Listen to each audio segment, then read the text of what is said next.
Hello student, class 12th में हम लोग आज पढ़ेंगे कि कोई भी रिएक्शन है वो कैसे हो सकता है, क्या कंडीशन है, और अगर नहीं हो रहा है तो क्यों नहीं हो रहा है, और अगर हो रहा है तो क्यों हो रहा है। ठीक है, तो पहले मैंने 4 इक्वेशंस आपको लिखे हैं। ये क्वेश्चन चारों दिए हुए हैं, सारे बोर्ड में पूछे हुए क्वेश्चन हैं आपके। तो ये क्वेश्चन में पूछ रहा है कि इक्वेशंस होंगे या नहीं होंगे। ठीक है, आपको ये बताना है कि रिएक्शन होगा तो क्यों होगा, और अगर नहीं होगा तो क्यों नहीं होगा। तो स्टार्ट करते हैं पहले आपका। अब यहाँ पे देखिए, आपका Fe रिएक्शन कर रहा है H2SO4 से और बना रहा है FeSO4 प्लस हाइड्रोजन गैस आपकी रिलीज़ हो रही है। ठीक है, तो सबसे पहले तो आपको ये बताना है कि रिएक्शन होंगे या नहीं होंगे। ठीक है, और अगर नहीं होंगे तो क्यों नहीं होंगे, वही क्वेश्चन फिर से आपके पास आपके सामने आ जाता है। तो पहली बात तो ये, मैंने कल आपको बताया था कि हर बुक में विद्युत रासायनिक श्रेणी दी हुई है। पहले आप उसको खोल लो। ठीक है, उसको ओपन कर लीजिए बुक को। वो जो सीरीज़ पूरी आपके पास जहाँ पर अवेलेबल है उसको खोल लीजिए। आप देखिए कि जो आपको कल मैंने विद्युत रासायनिक श्रेणी पढ़ाई थी उसमें मैंने आपको बताया था कि जो भी हाइड्रोजन से ऊपर है वो हाइड्रोजन को विस्थापित करेगा, लेकिन जो हाइड्रोजन से नीचे है वो हाइड्रोजन को विस्थापित नहीं करेगा। सिंपल सी चीज़ है। तो बात करते हैं कि Fe प्लस H2SO4 में, जैसा कि अगर सीरीज़ को आप देख रहे हैं तो आपको पता होगा कि Fe जो है, आयरन जो है वो हाइड्रोजन से ऊपर रखा गया है। ठीक है, तो जब विद्युत रासायनिक श्रेणी में हाइड्रोजन से जब किसी भी एलिमेंट को रखते हैं तो इसका मतलब यही होता है कि वो हाइड्रोजन से ज़्यादा सक्रिय है। ठीक है, यानी वो ज़्यादा एक्टिव है, वो मेटल ज़्यादा एक्टिव है कंपेरिजन टू हाइड्रोजन। तो इसीलिए आयरन जो है वो हाइड्रोजन से ऊपर है विद्युत रासायनिक श्रेणी में, तो इसीलिए बहुत ही आसानी के साथ हाइड्रोजन को वो डिप्लेस्ड कर देगा। ठीक है, तो इसका मतलब है कि ये रिएक्शन पॉसिबल है। क्यों? क्योंकि विद्युत रासायनिक श्रेणी में आयरन आपका हाइड्रोजन से ऊपर है और हाइड्रोजन से वो अधिक सक्रिय है, और इसीलिए वो H2SO4 में से हाइड्रोजन को विस्थापित कर देगा। तो यहाँ पे आपका हाइड्रोजन गैस निकल गया। ठीक, पहला क्लियर है आपका। अब दूसरा बात करते हैं पोटेशियम ब्रोमाइड और क्लोरीन गैस में कि रिएक्शंस होंगे या नहीं होंगे। वही क्वेश्चन आता है आपके सामने। तो देखते हैं कि जैसा कि मुझे पता है कि विद्युत रासायनिक श्रेणी में Br2 यानी ब्रोमीन को Cl2 से ऊपर रखा गया है, लेकिन जो Cl2 का मानक अपचयन विभव है वो धनात्मक है। ठीक है, और ब्रोमीन से ज़्यादा है, अतः Cl2 ब्रोमीन को इसमें से विक्षेपित करेगा और अतः यह अभिक्रिया संभव है। देखिए, सबसे पहली बात है वही चीज़ सब जगह काम करेगी, कोई इसमें वो नहीं है कि मतलब जब देखेंगे तो Br जो है, ठीक है, वो जो आपका अपचयन विभव का मैंने बताया था कि सबको अपचयन विभव के क्रम में ही व्यवस्थित किया गया है। ठीक है, तो Br2 को Cl2 से ऊपर रखा गया है। ये ध्यान दीजिएगा, यहाँ पे कंफ्यूज आप हो सकते हो कि Br2 को Cl2 से ऊपर रखा गया है, लेकिन Cl2 का जो अपचयन विभव है वो प्लस धन 1.36 है और Br2 का धन 1.06 है।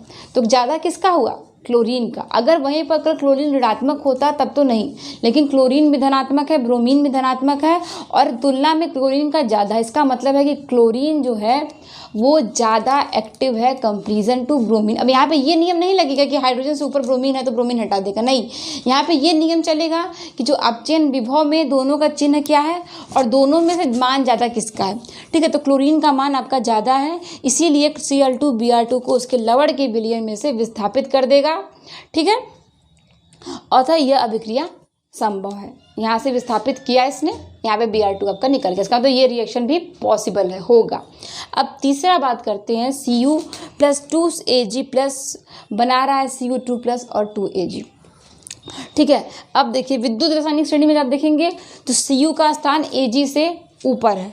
ठीक है, अतः Cu Ag से अधिक सक्रिय है। जो आपका Cu है, कॉपर है, वो सिल्वर से ऊपर है। ठीक है, यानी और जो जिसके ऊपर है हाइड्रोजन से ऊपर वाला हाइड्रोजन के नीचे वाले को हाइड्रोजन को विस्थापित करेगा, जो ऊपर होगा वो विस्थापित करेगा। और दूसरी चीज़ ये होती है कि एक चीज़ हम लोग और देखते हैं, वो देखते हैं अपचयन विभव में कि किसका मान ज़्यादा है। दो चीज़ें देखनी, एक तो आप ये देखो कि हाइड्रोजन से ऊपर कौन है, दूसरा आप ये देखो कि कोई भी जो भी एलिमेंट जिससे ऊपर रहेगा वो उसको विक्षेपित करेगा। सिंपल सी चीज़ है। लेकिन अगर आप क्लोरीन और ब्रोमीन में आप कन्फ्यूज हो रहे हैं तो आप ये ध्यान रखिए, क्लोरीन ब्रोमीन में एक चीज़ को ध्यान रखना है कि जिसका अपचयन अपचयन विभव ज़्यादा है, क्योंकि दोनों का चिन्ह धनात्मक है, सबका चिन्ह धनात्मक नहीं होता है, किसी किसी का अपचयन विभव का चिन्ह ऋणात्मक भी होता है। तो ये आपको देखना है, मैंने इसलिए बोला कि आप बुक खोल के रखिए, बुक को देखिए, आपको एकदम क्लियर होता जाएगा। CU आप देखोगे तो AG से ऊपर है, इसका मतलब है ज़्यादा एक्टिव है, और इसीलिए AG को उसके लवण के विलयन में से विस्थापित कर देगा। ठीक है। और चौथा मैंने लिखा हुआ है क्लोराइड आयन आयोडीन से रिएक्शन कर रहा है, आयोडाइड आयन बना रहा है और Cl2 बना रहा है। अब देखिए कि विद्युत रासायनिक श्रेणी के आधार पर अगर आप देखिए तो I2 का जो मानक अपचयन विभव है वो Cl2 से कम है। ठीक है, अतः I2 Cl2 से कम क्रियाशील है और इसीलिए Cl2 को उसके लवण के विलयन से विस्थापित नहीं कर सकती है। सीधी सी बात। अगर आपको ये लग रहा है कि I2 ऊपर है, Cl2 नीचे है, लेकिन फिर मैंने वही बात बताया कि अगर Cl2 का प्लस है और आयोडीन का माइनस है तो अगर कम, या तो ये हो सकता है कि प्लस माइनस का अंतर हो, या तो अंतर हो सकता है कि वो उनका मान कम हो। चिन्ह समान रहेगा तभी आप मान देख सकते हो। ठीक है, तो यहाँ पे जो होता है कि Cl जो आपका है वो ज़्यादा एक्टिव है कंपेरिजन टू आयोडीन से, इसीलिए Cl2 को उसके लवण के विलयन से विस्थापित नहीं कर सकती, अतः इसलिए ये जो अभिक्रिया है वो संभव नहीं है। आपको बस 3 चीज़ें याद रखनी है। ठीक है, पहला कि जो भी सीरीज़ बनी है अपचयन विभव के आधार पर उसमें ऋणात्मक मान भी है, धनात्मक मान भी है। अगर आप एक ऋणात्मक और धनात्मक वाले तत्व को कंपेरिजन में कर रहे हैं तो आप धनात्मक वाले को ज़्यादा वैल्यू देंगे। दूसरा, अगर दोनों में चिन्ह समान है तो जो ज़्यादा वाला है उसको आप देंगे।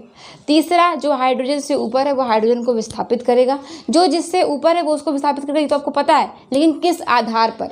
ठीक है, ये आपको याद होना चाहिए कि चिन्ह समान हो और उसका मान ज़्यादा हो, अपचयन विभव का मान ज़्यादा हो। और आपको ये याद करने की ज़रूरत नहीं है, आप जब भी इस क्वेश्चन को लगाओगे, ठीक है, जब भी आप इसको 4-5 बार आप लगा लेंगे, क्योंकि बहुत क्वेश्चन ही सेम क्वेश्चन ही रिपीट करता है, तो अगर आप इसको ढंग से लगा लोगे तो आपको बिल्कुल दिक्कत नहीं आएगी। 4 क्वेश्चन जो मैंने आपको बताए हैं इनको आप अच्छी तरह से खुद से करके देखिए और आपको एकदम क्लियर हो जाएगा। ठीक है, थैंक यू।